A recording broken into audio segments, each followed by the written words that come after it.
আসসালামু আলাইকুম। আজকে কথা বলবো এমন একটি রোগ নিয়ে যেটা দেখতে সাধারণ মনে হলেও সঠিক সময়ে চিকিৎসা না হলে শিশুর জীবনের জন্য মারাত্মক বিপদ ডেকে আনতে পারে। রোগটির নাম হলো হাম, যেটাকে ইংরেজিতে বলা হয় মিজলস। তো চলুন আজকে জেনে নেই হাম কি, কেন হয়, কিভাবে ছড়ায় এবং কিভাবে আমরা আমাদের সন্তানকে এই রোগ থেকে রক্ষা করতে পারি। হাম কি? হাম হলো একটি ভাইরাসজনিত সংক্রামক রোগ। এটি প্যারামিক্সো ভাইরাস পরিবারের মিজলস ভাইরাস দ্বারা হয়ে থাকে। এই রোগটি মূলত শিশুদের বেশি হয়, তবে যে কোনো বয়সের মানুষ আক্রান্ত হতে পারে, বিশেষত যারা টিকা নেননি। হাম এত বেশি ছড়াচ্ছে যে একজন আক্রান্ত ব্যক্তি থেকে প্রায় 90% টিকা না নেওয়া মানুষ সংক্রামিত হতে পারে। এটি বিশ্বের সবচেয়ে বেশি সংক্রামক রোগগুলোর একটি। হাম কিভাবে ছড়ায়? হাম ছড়ায় মূলত বাতাসের মাধ্যমে, আক্রান্ত ব্যক্তির কাশি বা হাঁচির ড্রপলেটের মাধ্যমে।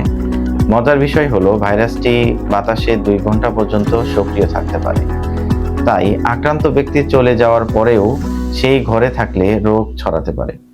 এছাড়াও আক্রান্ত ব্যক্তির সাথে সরাসরি সংস্পর্শে আসলে, তার ব্যবহৃত জিনিস স্পর্শ করলে এবং তার মুখ বা চোখ স্পর্শ করলেও ছড়াতে পারে। হামের লক্ষণগুলো কি কি? হামের লক্ষণ সাধারণত সংক্রমণের 8 থেকে 12 দিন পরে দেখা দেয়। লক্ষণগুলো 2টি ধাপে আসে। প্রথম ধাপ 2 থেকে 4 দিন। তীব্র জ্বর, নাক দিয়ে পানি পড়া, কাশি হওয়া, চোখ লাল হওয়া এবং আলো সহ্য না হওয়া। এছাড়া মুখের ভিতরে ছোট ছোট সাদা দাগ দেখা দেওয়া। এটিকে বলা হয় কপ্লিকেট দাগ বা কপ্লিক স্পটস। এটি হামের একটি বিশেষ চিহ্ন। দ্বিতীয় ধাপ পরবর্তী 3 থেকে 5 দিন। মুখে ও কানের পিছনে লাল দানা বা র্যাশ শুরু হয়, ধীরে ধীরে সারা শরীরে ছড়িয়ে পড়ে। এই সময় জ্বর আরও বাড়তে পারে। হামের জটিলতা। হাম সাধারণত সেরে যায়, কিন্তু সঠিক যত্ন না হলে ভয়াবহ জটিলতা তৈরি হতে পারে, যেমন নিউমোনিয়া। হামের সবচেয়ে সাধারণ মৃত্যুর কারণ হলো এই নিউমোনিয়া। এছাড়া ডায়রিয়া ও পানিশূন্যতা, মস্তিষ্কে প্রদাহ যাকে বলে ইনকেফালাইটিস, অপুষ্টি, অন্ধত্ব, বিশেষত ভিটামিন এ এর অভাব থাকলে।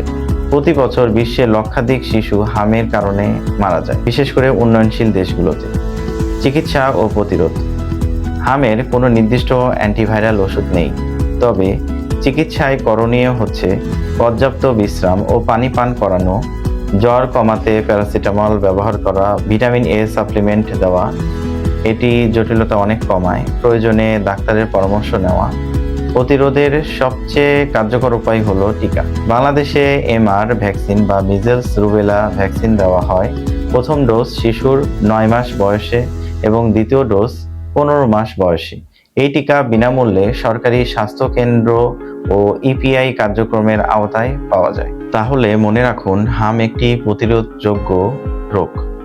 সময় মতো টিকা নিলে এই রোগ থেকে সম্পূর্ণ রক্ষা পাওয়া সম্ভব।